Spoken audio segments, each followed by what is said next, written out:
Be phenomenal every day. Hai guys, video kali ini saya akan melakukan review IPO ya untuk salah satu emiten yang akan dilisting di tahun 2022. Nah, biasanya kan saya mendownload prospektusnya atau mencari informasinya itu di websitenya eIPO ya. Kali ini Indo Premier atau yang biasa kita kenal dengan iPod ya, itu sudah mengeluarkan fitur baru, fitur eIPO. Nah, ini adalah tampilan kalau kita punya akun Indo Premier ya, versi mobilenya, iPod Easy ya.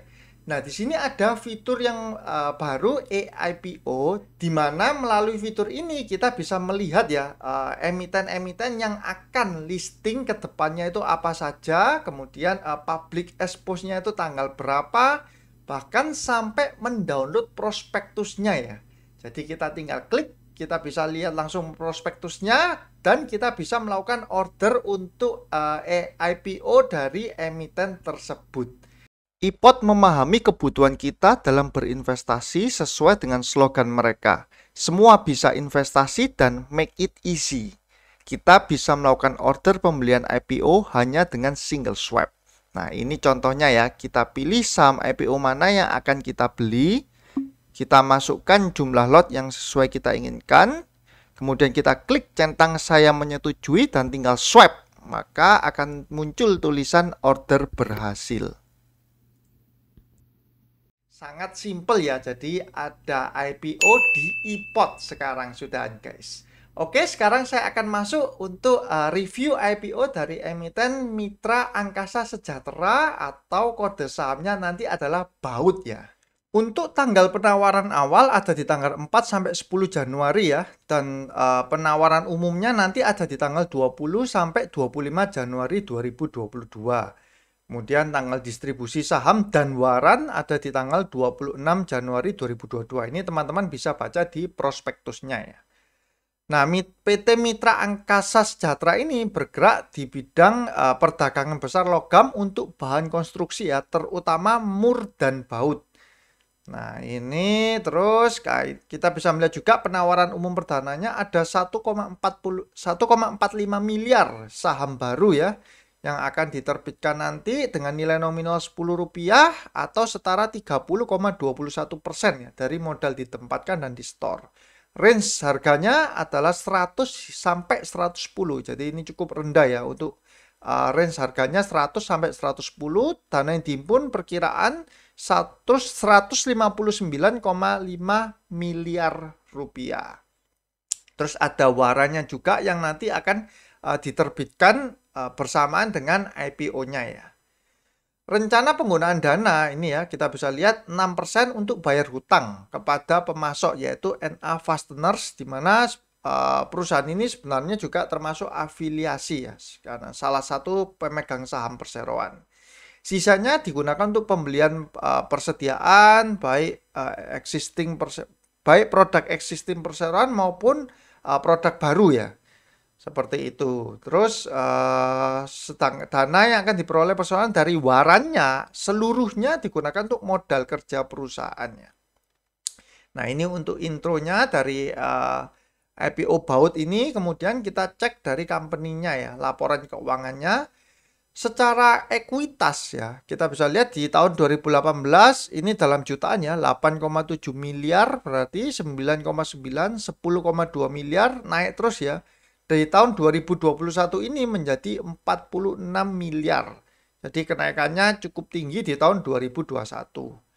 Nah, kita bisa cek ya untuk aset lancarnya juga ini ya, dari 34 menjadi 39 menjadi 48 ya. Terakhir di 2021 ini menjadi 60,7. Jadi selalu naik ya.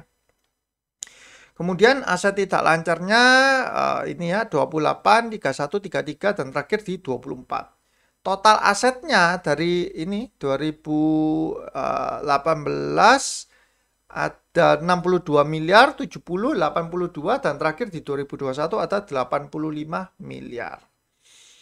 Nah, kita bisa lihat juga ini total hutangnya 54, 60, 72, terakhir di 38 miliar ya. Terus di sini ada equity ya. Equity kalau kita cermati sebelumnya kan di 8,7 miliar, 9,9, 10,2 tiba-tiba lompat ya.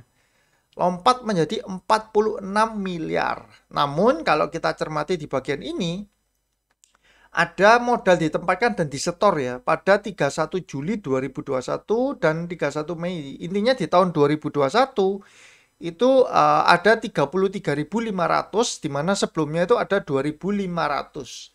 Nah, jadi ada selisih 30 berapa? 33.500 dikurangi 2.500 berarti 31.000 ya. 31.000 lembar dikalikan 1 juta. Berarti ada setoran modal itu 31 miliar ya. Nah, makanya kenapa kok ekuitasnya itu bisa bertambah segini banyak? Ternyata karena ada setoran modal di tahun 2021. Nah, ini kita bisa cek juga.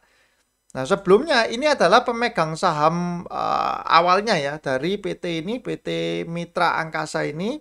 Ada Indriani Suhartono memegang 99% dan Lim Cheng Kiau 1% ya. Kalau di prospektusnya halaman 73, bentar saya search ya. Di halaman 73. Nah, di sini ini saya akan bahas yang masalah untuk setoran modalnya ya. Setoran modalnya di sini, nah ini ya. Penambahan modal ditempatkan dan modal di store sebanyak 31 miliar ya. Nah ini ya, yang bertambah 31 miliar, semula 2,5 M menjadi 33,5 M. Nah, penambahan modal sebesar 31 miliar itu berasal dari mana aja? Yang pertama ada hak tagih ya, dari PT FAS kepada perseroan sebanyak 5 miliar dikompensasikan menjadi 5.000 lembar saham dengan nilai nominal 1 juta rupiah. Nah, hak tagih ini, FAS ini kan salah satu pemegang sahamnya kan. Timbul sehubungan dengan pengalihan hak tagih milik Ibu Indriani Suhartono. Nah, teman-teman masih ingat kan tadi Indriani Suhartono ini adalah pemegang saham awalnya ya. Ibaratnya ini pemilik awalnya sebelum berganti menjadi mana ya? Nah, ini NA Fastener dan PT FAS bersama Investama. Seperti itu. Jadi ini ada pengalihan hak tagih sebanyak 5 miliar ya. Ibu Indriani terhadap perseroan kepada PT FAS. Nah, hak tagih ini timbul karena apa? Karena perseroan itu melakukan pembelian rumah toko dari developernya itu Wahana Agung Indonesia, dari PT Wahana Agung Indonesia ya. Tapi dilunasi oleh Ibu Indriani Suhartono. Jadi ceritanya perseroan ini beli ya ke dari PT Wahana Agung, tapi yang ngelunasi itu Ibu Indriani Suhartono.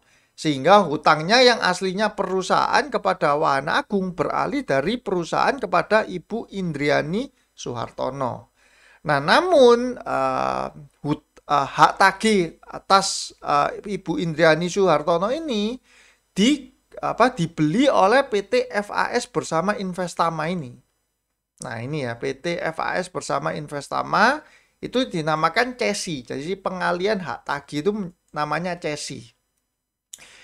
Bersama membeli hak tagih dari Ibu Indriani Suhartono, sehingga seolah-olah perusahaan ini berhutang ya kepada PT FAS bersama Investama yang sudah membeli hak tagih dari Ibu Indriani.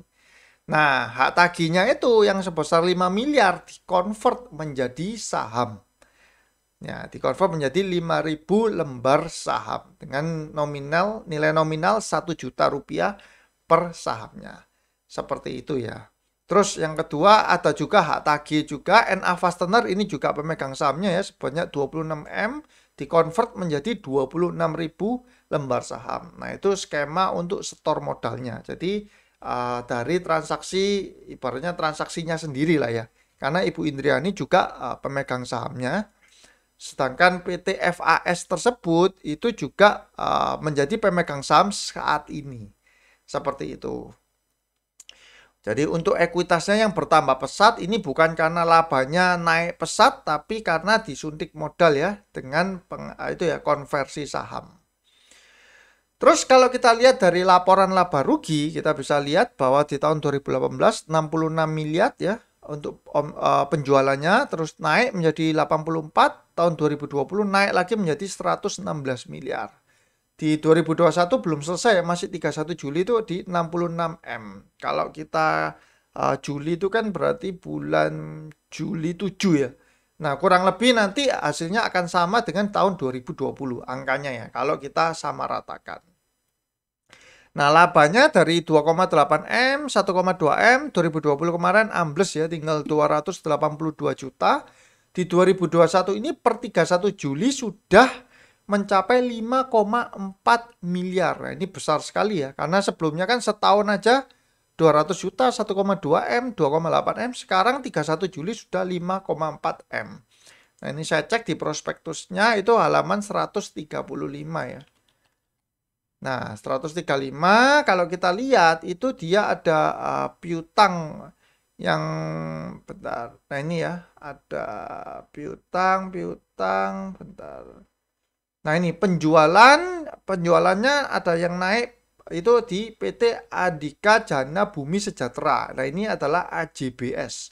Kalau orang Surabaya tentunya sudah tahu ya dengan AJBS ini. Terus dia penjualannya kan PT AJBS dan FAS ini. Nah, ini sama-sama ya, maksudnya ada keterkaitan lah dengan perseroannya sendiri ya. Nah, ini pembeliannya juga dari AJBS, FAS, NA Fastener. Dan saya sempat melakukan background checking untuk Ibu Indriani Suhartono ini ya. Di mana ini dia juga dulu sebagai GM-nya AJBS ya. Ini GM di salah satu link berita. Kemudian ada juga yang menyatakan bahwa Indriani Suhartono merupakan anak kandung dari salah satu pendiri AJBS. Jadi anak kandungnya AJBS Group ya, salah satu pendirinya. Seperti itu. Jadi ada keterkaitan lah. AJBS itu perusahaan yang besar yang ada di Surabaya. Oke, terus jadi secara laporan laba rugi dia ada peningkatan yang cukup pesat di tahun 2021 ini ya. Terus kalau kita lihat, nah ini adalah komposisi untuk pemegang sahamnya sebelum penawaran umum ada NA Fastener dan PT FAS ya. Nah, yang tadi sudah sempat beberapa kali keluar ya di transaksinya. Ini ada total ini ya, ada portofolionya juga 10 miliar lembar saham, 10 miliar 50 juta ya. Sesudah penawaran umum masyarakat bertambah 30,21% ya. Ini belum termasuk yang waran ya, jadi saya tampilkan yang tidak ada warannya. Nah, ada warannya di harga 125 dengan rasio 10:8. 10 saham baru akan mendapatkan 8 waran. Nah, kalau kita lihat dari summary-nya ya, jumlah sahamnya 1,45 M, persentasenya 30,21% dengan range harga 100 sampai 110. Jumlah saham sebelum IPO adalah 3,35 miliar lembar, sesudah IPO menjadi 4,8 M. Equity 2021 ada sekitar 46 miliaran rupiah dengan book value adalah di 13,94 ya. Price book value-nya 7,89 kali. Nah, laba bersihnya 5,43 miliar ya selama Juli 2021, kalau disetahunkan menjadi 9,3 miliar. Earning per share-nya menjadi 2,78 per lembar saham. PE ratio-nya 39,54 kali ya. Nah, ini saya bandingkan dengan sektor yang kurang lebih sejenis ya. Depo ini juga bergerak di bangunan, depo bangunan ya. CSAP ini Mitra 10 ya. Dan Bolt ini salah satu produsen untuk spare part ya. Dia juga produksi untuk mur dan baut juga. Nah, depo PBV-nya 4,92, PE ratio 18 kali ya.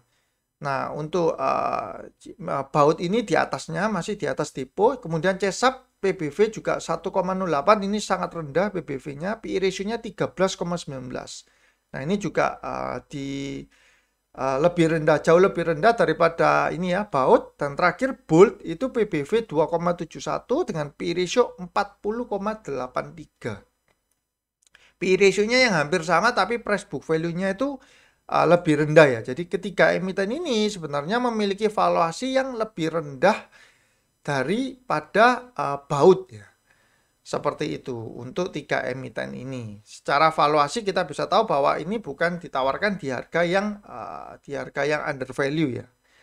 Nah, namun kita bisa melihat juga bahwa sebenarnya dana yang dihimpun ini kan tidak terlalu besar ya, 159 miliar.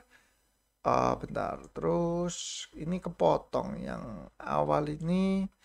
Underwriter-nya itu adalah UOB ya, dimana UOB ini ya biasanya kalau IPO di UOB ini juga banyaknya ARA ya, banyaknya. Tapi walaupun tidak selalu seperti itu. Jadi saya melihat emiten ini cocoknya untuk spekulasi mengejar ARA di hari pertama. Terus ada juga pemanisnya yang berupa waran, di mana harga pelaksanaan warannya 125, itu kan sudah di atas harga penawaran IPO-nya. Jadi kalau misalkan hari pertama untuk range segini kan berarti naiknya 35% ya IPO-nya. Nah, kemungkinan besar juga jadi di hari pertama dia akan ARA karena biasanya kan akan dinaikkan di atas harga pelaksanaan warannya ya, 125 ini. Seperti itu. Teman-teman tentu masih ingat juga dengan ADMR ya, dimana yang ngebid dengan jumlah yang tidak terlalu besar dapatnya persentasenya itu cukup banyak, tapi yang ngebid dalam jumlah yang besar persentasenya itu langsung kecil sekali, di bawah 1%. Nah, kalau teman-teman mau memanfaatkan dan teman-teman yakin ya bahwa emiten ini akan ARA di hari pertama, tentu teman-teman harus membagi-bagi. Jadi jangan di satu account teman-teman bid dalam jumlah besar, karena biasanya akan dikasihkan lebih kecil. Nah, lebih baik dibagi-bagi dan mungkin bisa pakai beberapa nama ya. Misalkan teman-teman ajak saudaranya teman-teman untuk melakukan IPO. Nah, itu kalau teman-teman yakin IPO ini akan ARA di hari pertama. Seperti itu ya. Jadi kesimpulannya IPO kali ini BAUT ini lebih cocok untuk mengejar spekulasi ARA ya di hari pertama, dan mungkin perdagangan warannya ini akan lebih menarik ya, karena kalau misalkan emiten sudah ARA kan nggak bisa ngapa-ngapain, kita hanya bisa nunggu ya, tapi warannya ini kan range-nya itu jauh, jadi mungkin akan lebih spekulatif dan lebih fluktuatif di pergerakan warannya. Nah, itu untuk review IPO kali ini, dan sekali lagi teman-teman jangan lupa untuk Indo Premier ya atau IPOT itu sekarang sudah bisa melakukan order IPO. Jadi sudah ada IPO di IPOT. Teman-teman bisa manfaatkan fitur tersebut. Oke, cukup sekian untuk video kali ini. Semoga dapat bermanfaat untuk teman-teman semua. Kalau teman-teman mempunyai saran ataupun kritik, bisa tulis di kolom komentar di bawah ya. Semoga teman-teman sehat selalu, semakin sukses dan cuan selalu. See you guys.